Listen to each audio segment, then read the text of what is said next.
The general format of our scriptural studies is that it is all based on the ancient wisdom of the Vedas. So all of us have heard this concept called Veda, and then many people have heard the chanting of the Vedas, but what exactly is the content of the Veda, and then what exactly is the purpose of the Veda, and then how is it applied in our everyday, both the spiritual as well as religious life, has to be articulated. It has to be established. So to give the context of what we are doing now, the word Veda comes from the root Vida, means to know. So knowledge has got its validity only when it is applied. And therefore, the knowledge of the Veda, how is it applied? Question number one. And second is, what is its purpose? So first of all, how is it applied? Veda is preserved, cherished to this very day. It is because of the ritual. If the ritual is given up, and that will also be the end of all the knowledge of the Veda also. Knowledge is more important than ritual, but ritual is the one that protects this knowledge. As I have earlier also spoken, if you have a very valuable painting, if you don't frame it, then the painting crumbles. When you compare the intrinsic value of the painting with the intrinsic value of the frame, it is incomparable. Frame is infinitesimal, it's very little. So the value of ritual is also like that, because ritual protects spirituality, and if we don't observe ritual, then this beautiful wisdom will be lost. And therefore ritual has to be taken to a higher level than mere observation of a particular vidhi. And therefore, whenever we perform ritual, it is very essential we know why we are doing it and how we are doing it. Veda itself, Upanishad itself says, Yadeva vidyaya karoti shraddhaya upanishada tadeva viryavattaram bhavati. Whatever we do, Yadeva, all our projects, vidyaya karoti, a person does with full awareness of why he is doing it. Shraddhaya, with total dedication. Upanishada, by being intimately close to what you are doing, because getting something done through a servant is different from doing it yourself. So Upanishada means doing it yourself. Shraddhaya, Upanishada, tadeva viryavattaram bhavati. That becomes extremely powerful. So in this context, what is the role of the Veda? The role of the Veda is to teach us the absolute reality called Brahman. Everything else that is said in the Veda is only to lead us for the understanding of this fundamental reality called Brahman. But Brahman being abstract, and it is something that is not available for our sense organs directly, and therefore it is not visible. That means all means of knowledge that can be gleaned by direct perception of our sense organs will not tell us the nature of Brahman. This method of knowing is called pratyaksha. Aksha means the various senses. Prati means one after the other. If you see, all our experiences are a holistic experience. It is not that you just only see form. You see form, you taste it, you touch it, you hear it. Every sense organ is involved in any single experience. So therefore, prati aksha, each and every of the sense organs is involved in the acquisition of knowledge that's called direct perception. Then we also have the ability to infer, and that is called as anumana. Pratyaksha and anumana, both these methods fail in our acquiring the knowledge of Brahman. And therefore, how can we do it? The only way you can do it is by means of deep contemplation. Deep contemplation on what? On the word of the Veda. Vedanuvachanena, by studying the word of the Veda, Brahmana means those who are pursuing the knowledge of Brahman. Brahmana, please don't misunderstand it as anything to do with the jati. Anyone who wants to pursue the knowledge of reality is a Brahmana. Brahmana vividishanti, they come to know yajnena danena tapasa. Yajna means doing all that we have to do with a worshipful activity. Danena, by means of charity and sharing our all the resources, and it's not just material resources, your mental resources, physical resources, service to our fellow beings, danena, tapasaha, and also by contemplation. It is only this is the methodology. And therefore, what our sages did was, they put together a standard method of worship that can be followed by everybody all the time, irrespective of whether it is a domestic worship or it is a public worship like in a temple. And that is called as puja. In this puja, they created an architecture. The architecture is where you use the pratyaksha evidence. Pratyaksha evidence is what? We have all the elements, and all these elements are perceptible. So therefore you use those elements, and then you observe those elements, interact with those elements, and then transcend those elements. And therefore, how did they design the puja methodology? They said, let us create an altar. Whether it is a temple, which is a permanent altar, or whether it is a puja room in your house. So what is the spiritual significance of having an altar? It is a process by which you carve out a sacred space out of the secular expanse of the world. So in the whole house is a secular world, is a secular area, because you do various activities in that area. But one part of the house or one part of the town, you are going to carve out and say that this is a sacred space. So what is the first of the elements that we perceive? Is it not space?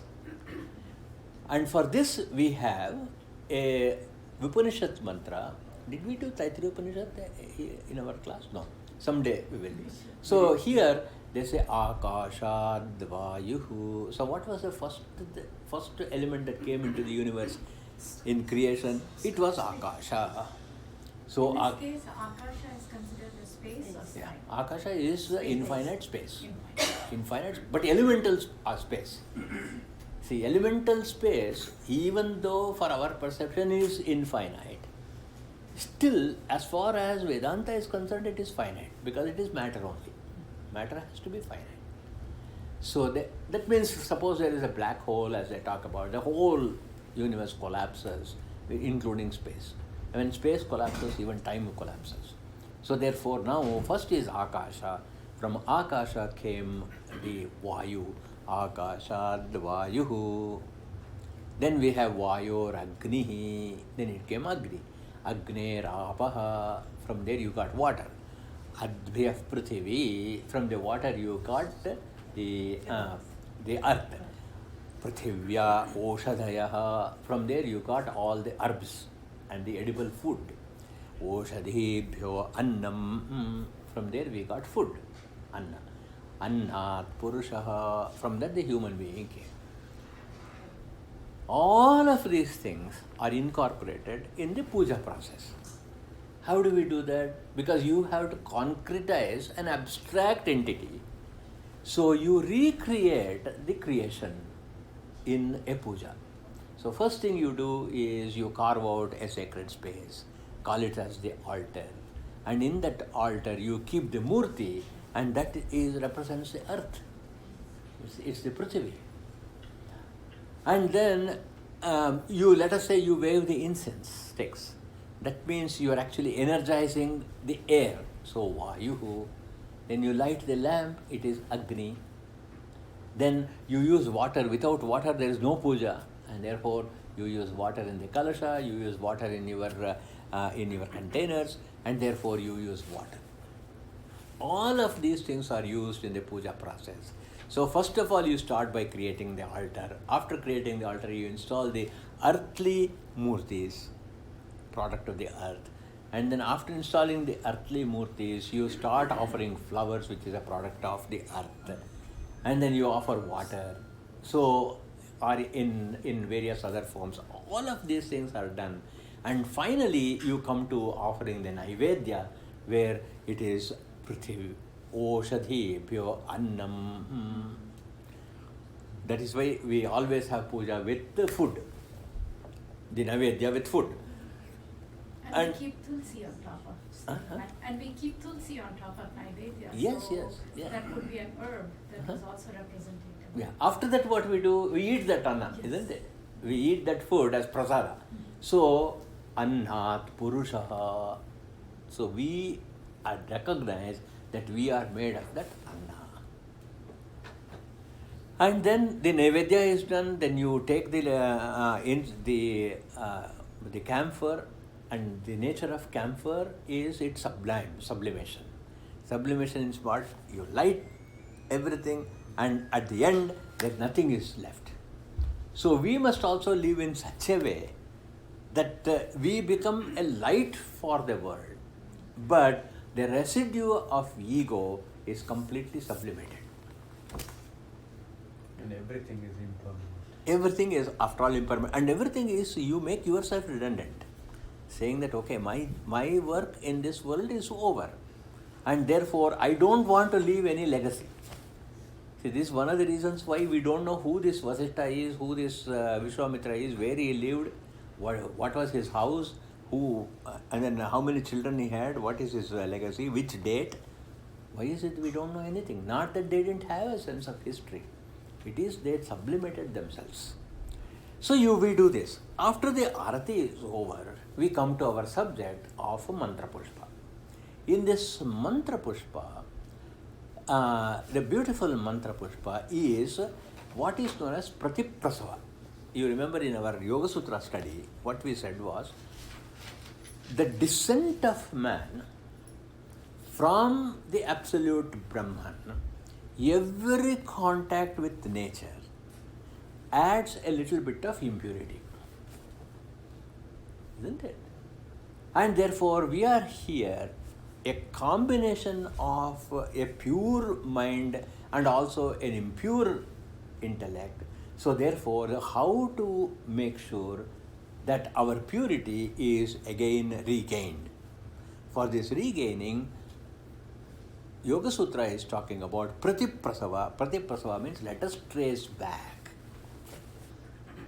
And in this tracing back, the mantra pushpa uses a step-by-step process by which we go back.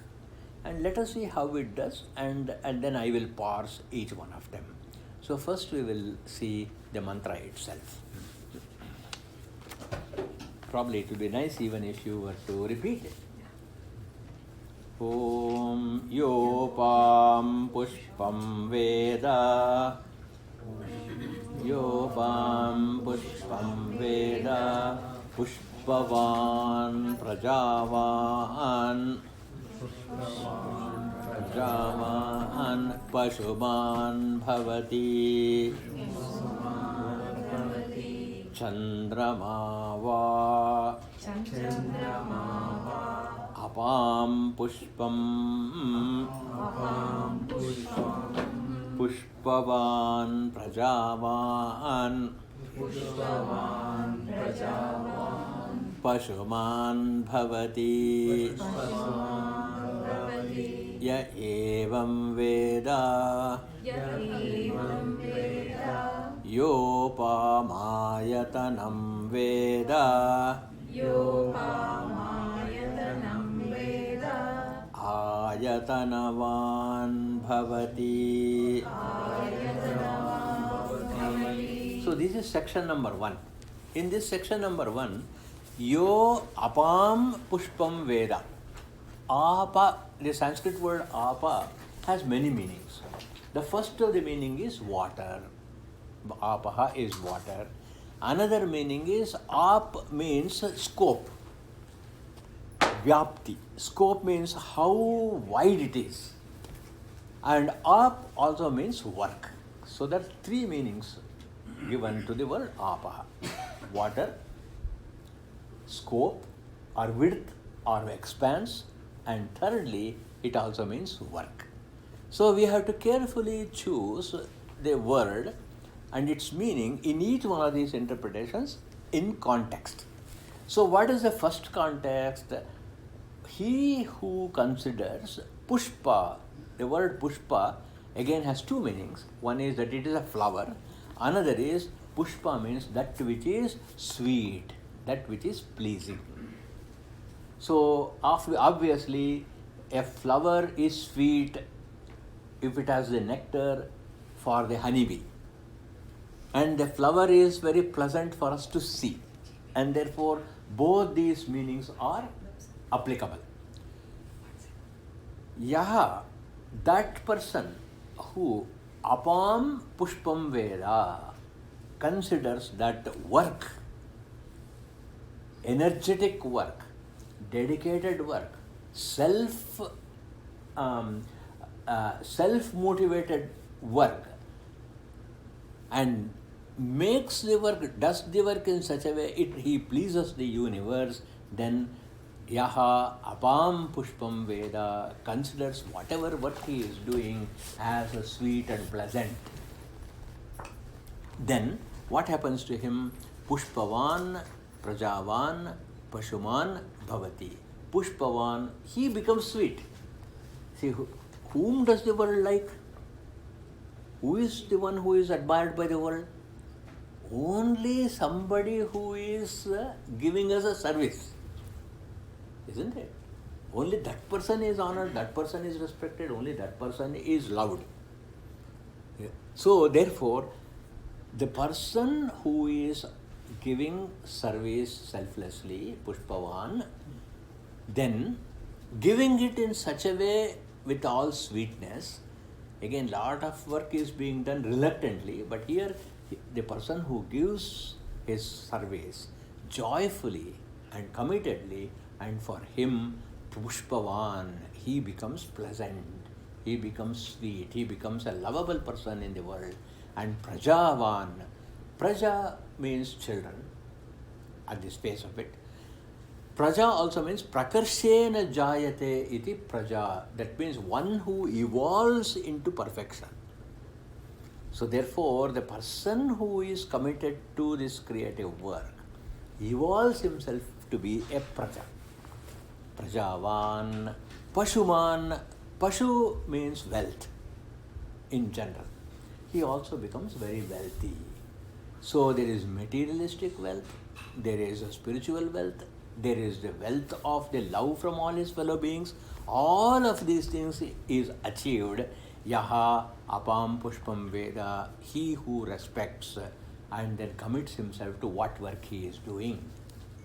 Now the question is, you may ask me, how did you interpret this meaning for this mantra? It always is shown by the subsequent mantra. The subsequent mantra is Chandrama va apam pushpam. Here, Chandrama is not the moon, because the same word comes later also. In this context, Chandra means it is the Manobhimani Devata. That is the Devata who is the Lord of the mind. So, when the mind is illumined by Chandra, so what is the nature of Chandra? Anyone who looks at the moon is filled with joy, isn't it? It is filled with happiness. And the light that is coming from Chandra is not like the light coming from Surya, which is harsh. Whereas Chandra is also a pleasant light, and it is a light which is giving us lot of joy. And therefore, one who has a mind, who is very pleasant, and in that pleasantness Chandramava apam pushpam, one who considers what work he is doing as pleasant and as sacred, he becomes Pushpavan Prajavan Pasuman Bhavati. So in the whole of the mantra Pushpa, the very first aspect is, it is glorification of work.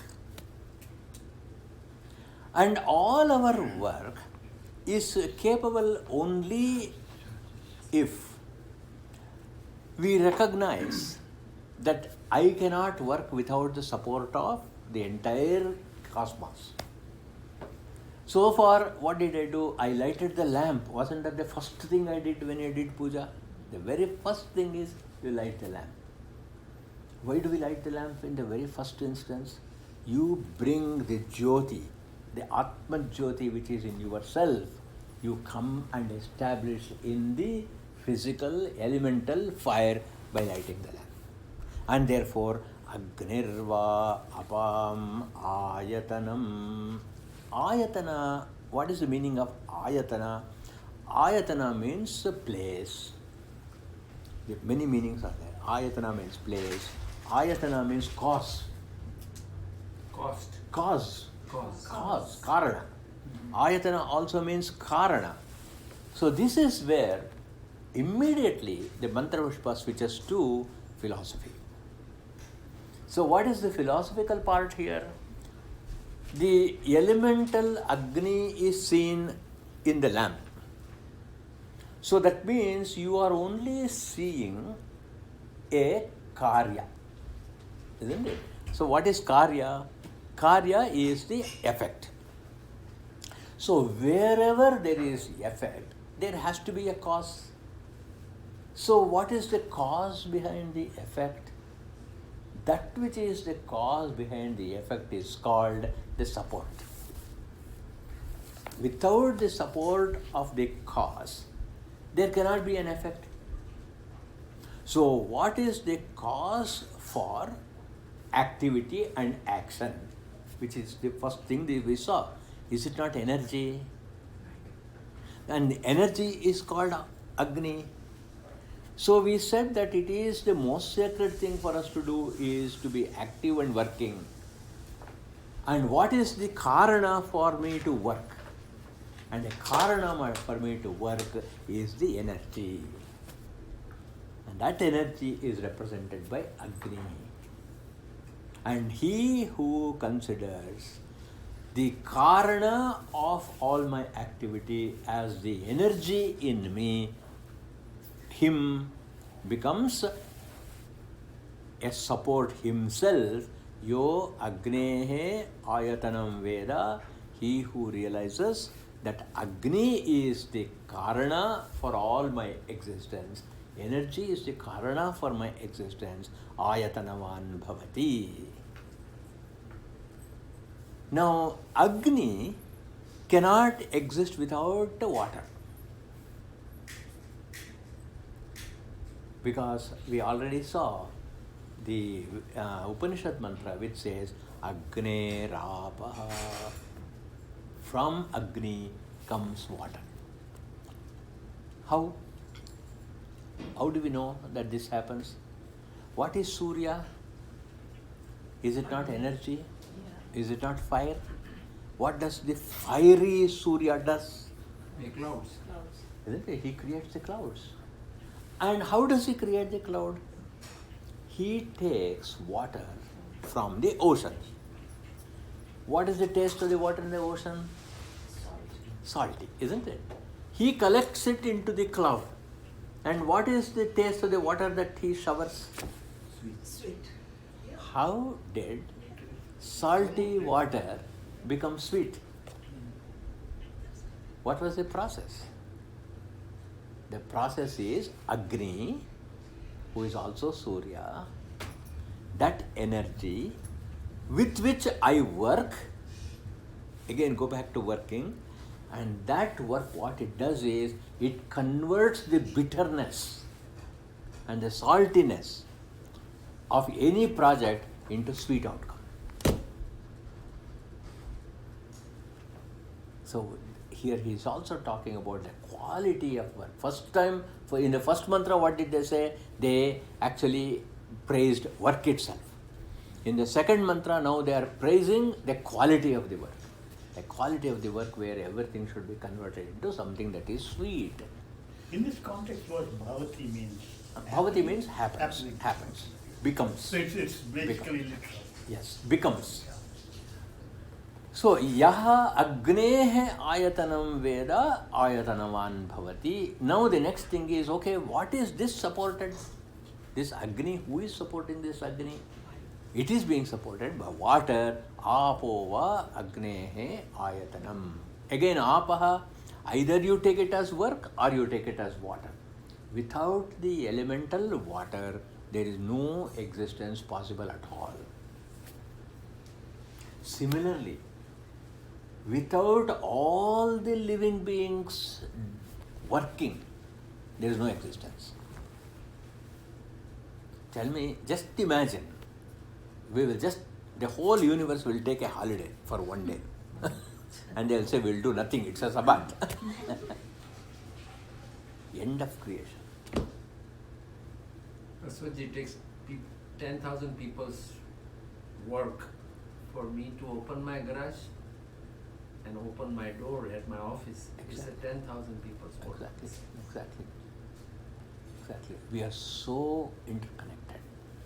And then Agnehe, and then Apova Agneerayatanam Ayatanavan Bhavati. Yaha Evam Veda, he who knows it in this way. Evam means in this way. Yaha Evam Veda, he who knows in this way, he will become a support of everything. See, this is the interesting formula. Something else supports me and I become a support of something else. This is exactly what Krishna also said in the Bhagavad Gita, Evam Pravartitam Chakram. So there is a cycle that is going on in the world. Anybody who stops this cycle, then he commits the sin of destroying the world.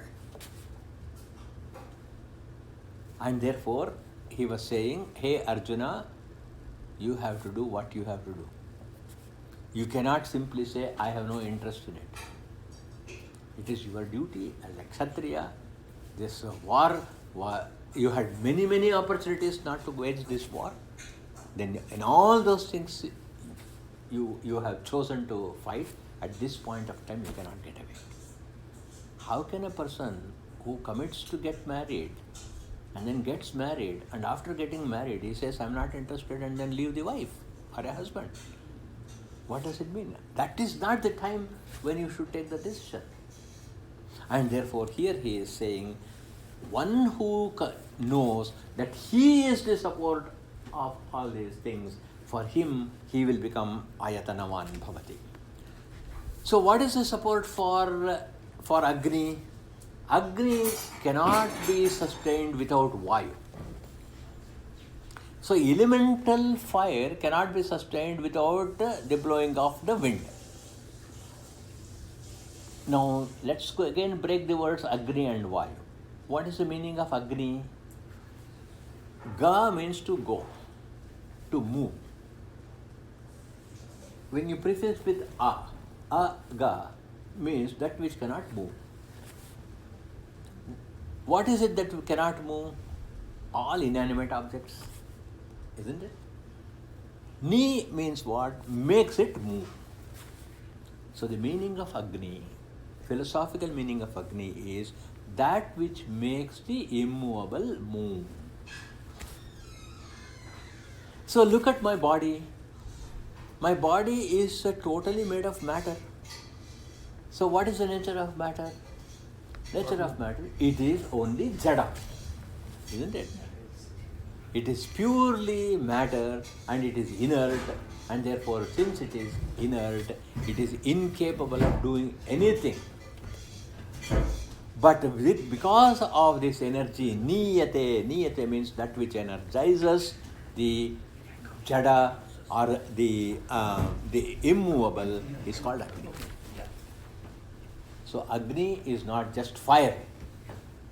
Agni is that which makes the immovable move. So there is something in me, that energy, which is making me, the conglomeration of just matter, function as a sentient being. He who knows that behind all the insentient objects which appear to be sentient, there is a energy behind. It's called Agni. So what is the basis that we should know? Ayatana. The basis we should know about ourselves, that there is Agni. But Agni itself has to have a basis. How did this energy come to have a basis? For that he says Vayu. The next one he picks up is Vayu. Elemental Agni continues to be ignited by means of the blowing of the air. Vayu also comes from the root Vaya Bandhane, that means something that binds everything. Isn't Vayu that binds us all? Your out breath is my in breath, isn't it? And that's how we are all interconnected. In other words, all the energies which energize each and every one of us is interconnected. Yo Vayorayatanam Veda, one who knows that Vayu, or that which binds all of us, because no work can be done in isolation of others. Any unit of work, I'm holding this book. Somebody has to have written the book, somebody has to have printed it. Without that, how can I hold the book? And therefore, that person who wrote and printed this book has connected himself with me. And one who knows that this interconnectivity is Yo Vayoho Ayatanam Veda Ayatanavan Bhavati. And then, so this interconnection came. So Karya Karana Sambandha is what we are talking about.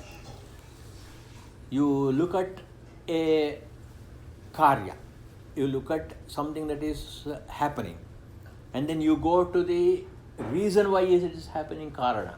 That Karana itself is a Karya. And you go behind the Karana of that Karya. So we saw how many? First of all, we saw work itself. For the work, what is the Karana? Manas. And for the Manas, what is the Karana? Deha. For Deha, what is the Karana? Energy. For energy, what is the Karana? It is Vayu. For Vayu, what is the Karana? For Vayu, it is Aditya is the Karana, or Asau Vai Tapan Apamayatanam. Asau Vai Tapan. This entity which is constantly meditating. Tapas means meditation. Constant, unbroken, meditating entity is the Karana even for this interconnectivity. See how it is becoming subtler and subtler. Work I can understand. Behind work I can understand body. Behind body I can understand energy. Behind energy I can understand interconnectivity. Now things are becoming subtler and subtler. I'll tell you where it is leading. The whole mantra Pushpa is leading to the original Karana. We are going towards the original Karana. And then, now next he says, Asau vai tapan apam ayatanam yaha amushya tapata ayatanam veda. That means the cosmos is constantly, the entire universe is always sitting in tapas. You carefully observe a tree. You carefully observe the flowing of water. Impervious of who is looking at it, impervious of what attention you are paying. It is in its own world of tapas. Surya is doing tapas, Chandra is doing tapas, the oceans are doing tapas. And the oceans are doing tapas without anybody being able to disturb that. Who can disturb the ocean? Who can disturb? Who can? Nobody can disturb. The storms. No, they can. You can only disturb the surface. Yeah. That is all, isn't it? The ocean character of the ocean. Who can disturb? The content of it cannot be. Nobody can disturb the quality of the oceanness at all. Now what he is saying is the quality of being a meditator, a human being, look at all these things and learn to remain undisturbed. That's where this mantra is taking us. And then Yo mushyatapata ayatanam veda ayatanavan bhavati apo va amushyatapata ayatanavan bhavati ya evam veda yo pamayatanam veda ayatanavan bhavati. Now they come back to Chandra, the actual moon. Chandramava apamayatanam. So for the waters, air and everything and the mind, the ruling energy is Chandra. It's very interesting. Just recently they have come out with the research by saying the moon is moving a little farther and farther away from the earth. So, a tipping point will come when the moon moves away a particular distance, there will be no water on earth. The cause for water on earth is the place where Chandra is there. I mean, they say, don't they, about the tides changing with the Yes, with yeah. the moon. And what about the moods? full moon and, Lunatic. even the What about the tides moods? change. Yeah. Full They moon. call it lunatic. Yes, Yeah. it's a lunatic cycle. Yeah. Yeah.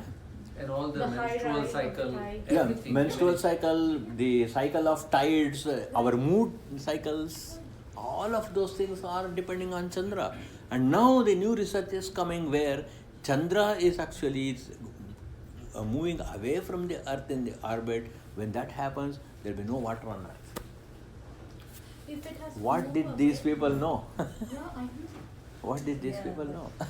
But there was no life till Chandra was part of the earth. Yes. See, when it got separated. Exactly. And then life Exactly. started. Look at extraordinary balance that has been created by Ishvara. And we are going to look at the Karana. See, the whole thrust of Mantra Pushpa is look at a Karya, find the Karana. I am giving you the architecture. Look at an activity, go to the cause. And the cause itself is an activity, go behind it and find the cause. So from cause to cause of cause to cause of cause of cause to the final cause. It's almost like research, basically. And isn't look at the flow chart, it's an extraordinary algorithm. And then, now he is saying Chandra. Now this Chandra, Chandramava Apam Ayatanam. So the basis for water is Chandra. Conclusion. The Karana for water is Chandra. Now, what is the Karana for Chandra to bring water? Next question. Nakshatra niva apamayatanam. Nakshatra. Nakshatra means stars. Nakshatra also means, kshati means to decay, to be destroyed. Na means not. That which is indestructible is nakshatra. Philosophical meaning. That which is a star is a nakshatra.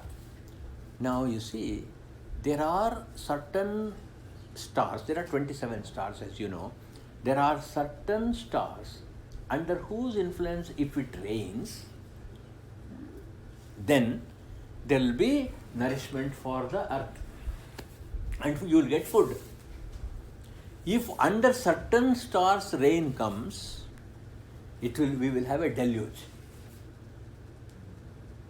So here, for a deluge not to happen, for the water to nourish the earth, nakshatra is the karana. This also we see, there is one of the stars called Swati. In this Swati, if there is a rain, and that rain should fall on the ocean, and in the ocean there must be an oyster which has opened, and if a drop of that Swati rain falls into that oyster, it becomes a pearl. We call it a Swati Mutyam, which is the pearl made of the water bindu in the influence of the star nakshatra. So all of us, when we look at the Panchanga, we always see what nakshatra is it, and if this in this nakshatra, if it rains, and therefore nakshatra homas are also done ritualistically to invoke rain. Nakshatra homas are done to avoid untimely rain, which is part of the. Is that the Navagraha Homa? Or that's a different one? We do nakshatra homa. Nakshatra and Navagraha are different? Navagraha are different. Oh, okay. Are different. Nakshatra are 27 nakshatras, Navagrahas are 9 in number, are the constellations. Constellations. Yeah. So a bunch of nakshatras, that is 2.5 nakshatras, will make one Rasi. Okay. So like that, there is an interconnectivity between the heavenly bodies and also the grahas. So we have planets, we have stars, and all of them have influence on how we live, what we do. So what is the karana of the comfort or discomfort of all of us here, of all the living beings?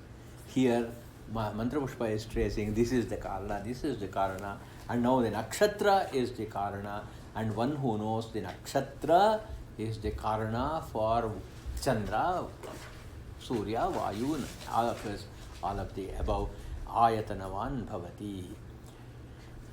Now, it's not enough if you have all these elements and you don't have a mechanism by which the evaporated water from the ocean is held, a container, and that container holds the water and then opens that at the appropriate time, and that's called as a cloud.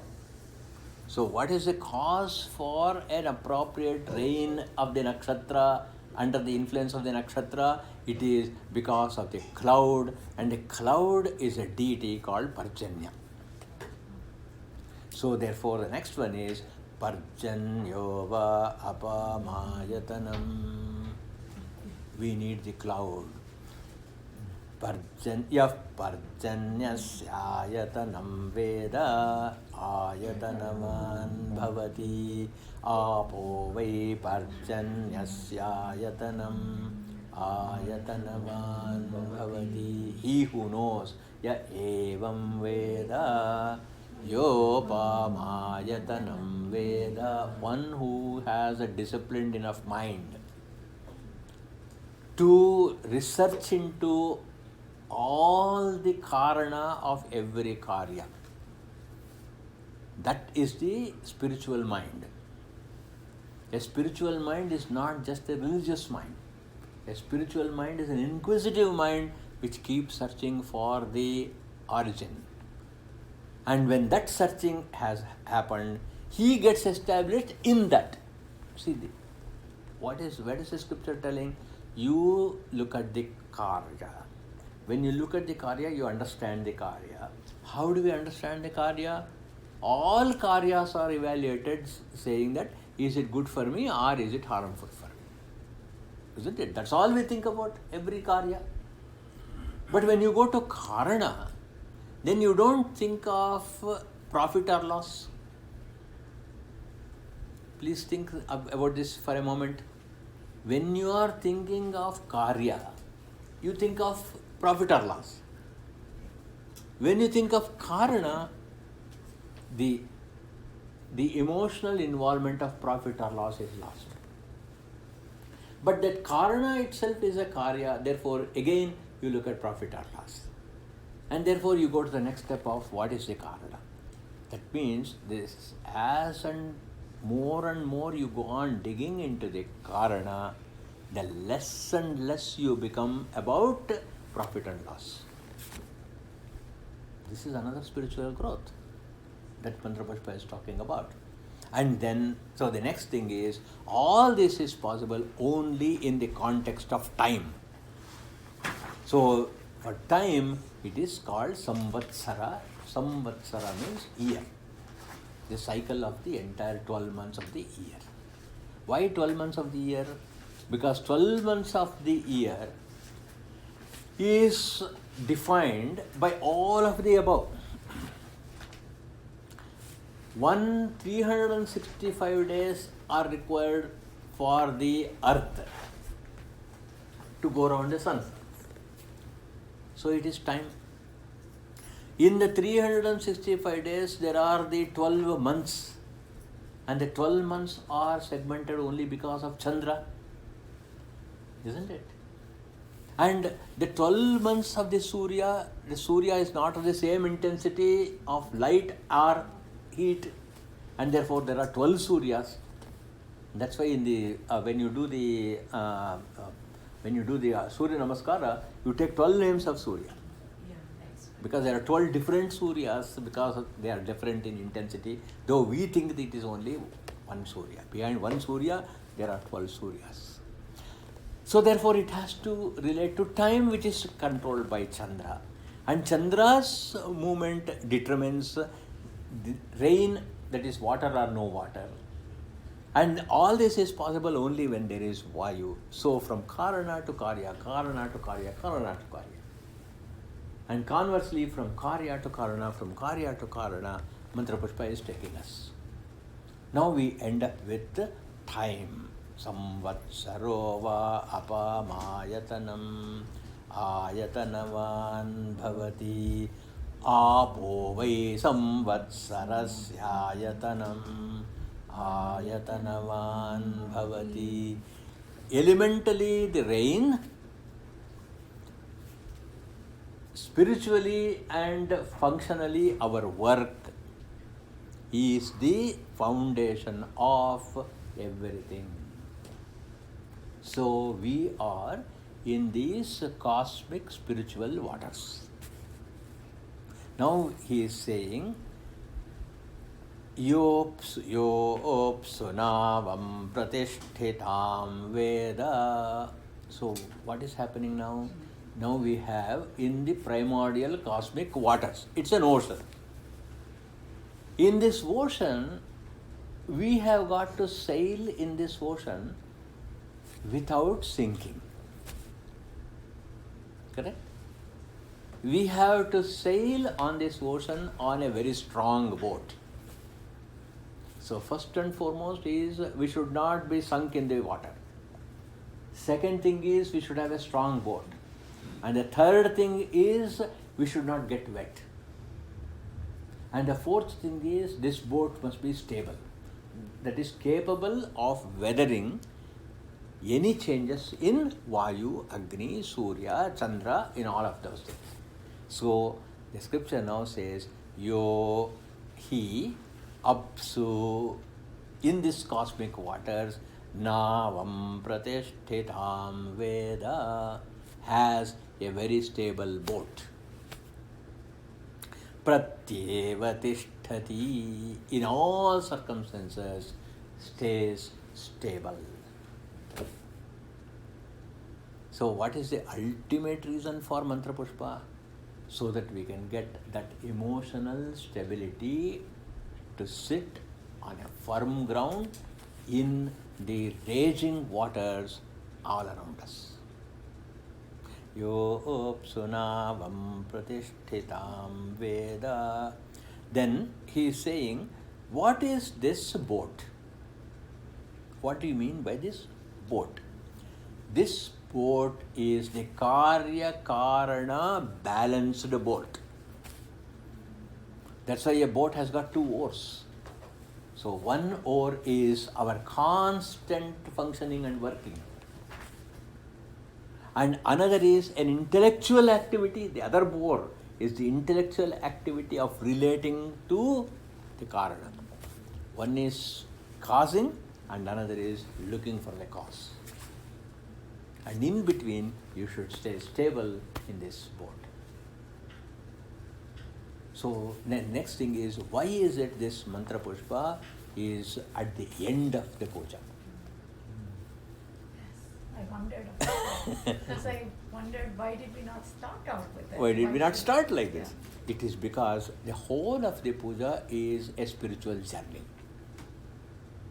In this spiritual journey, what have we done? We have used all the elements. You lighted up the lamp, you don't know why. And after lighting up the lamp, you placed the murti, you don't know why. After placing the murti, you started offering flowers and water and naivedya and all that, you don't know why. But now you see, when you study the mantra pushpa, each one of those acts of the 16 upacharas, the Shodashopachara puja, is create a karya and then discover the karana. And that karana becomes the karya and you'll discover the karya. You discover the karana. And thus now when you do the arati with the camphor and a person has become sublimated, that sublimation has taken place. And when that sublimation has taken place, then what happens? You keep searching for the karana, constant searching for the karana. And finally you rest. And that resting place is Yopsunavam Pratishthitam Veda. In the flux of the world, in all the challenges of the world, you must create a boat which will never be sunk and which will never become wet. And that boat is your own body, that boat is your mind, that boat is your tapas. So it's a deeply philosophical section. And that is why the puja should always end by saying what is the ultimate goal to which we have to reach. So therefore, what is the process that is going on? That process that is going on is called questioning methodology.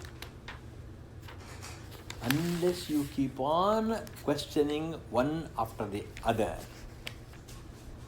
an inquisitive, positive questioning, then what happens? The person loses his way. And when you lose our way, when we forget to hold that oar and paddle, the boat is going to sink. And that is why this part, the entire part is coming from a branch of the Veda called the Aranyaka. So in this Aranyaka, the entire Aranyaka is considered as a prashna. So prashna in Sanskrit means question. So what is the quality of the question? Examining the karya to arrive at the karana. So now, as far as the puja is concerned, the mantra pushpa closes here, but actually the text continues to ask the questions. And the question says, all right, I am sitting on this boat, stable boat. Am I alone or am I in a crowd? Kono marya ametithaha. Next question he asks, who desires to be alone? Where is that? Is that? Illi munduko. Okay. See, the thought continues. The mantra pushpa ends here, but the prashna doesn't end. Okay. See, because what did the mantra pushpa said? You establish yourself in a stable boat. You establish yourself in a stable boat means what is the next one? What is the karana for me to be established here? So am I alone or? Am I alone or am I in the company of the entire cosmos? And then when I sit here, I have gone through this process of chanting the mantra. And where is the mantra resonating? The entire mantra is resonating in the environment. Am I making this chanting and making this sound in the environment, or something else in me he is bringing out that sound. Kontarikshe shabdam karoti iti kaha. Who antarikshe, in this atmosphere, shabdam karoti. Who is making this sound? First question we have got to ask is it, am I chanting the mantra or something else that is sitting in me is chanting the mantra? Now you please think in this order that we have talked about. Is it not the Agni, Vayu, Surya, Chandra who is there in me who is actually bringing out that sound? Who is chanting the mantra? If I say I am chanting the mantra, this body, and then some few mumbo jumbo mantras that I have learned, and then I am actually shouting them, to put down others. This we see all the time happening. Is this egoistic I that is chanting the mantra? But Mantra Pushpa is telling us, for that one mantra to come, if in your mouth, first and foremost, ask yourself, are you established in that stable boat? And if you are established in the stable boat, ask, who is making this sound of the mantra? Kuntarikshe shabdam karoti iti. Then, next is, we talked about Agni. Agnirva apamayatanam. So we took for granted that if I strike a match, the light lights up. But kam agnin chinute. With what desire did I light up the lamp?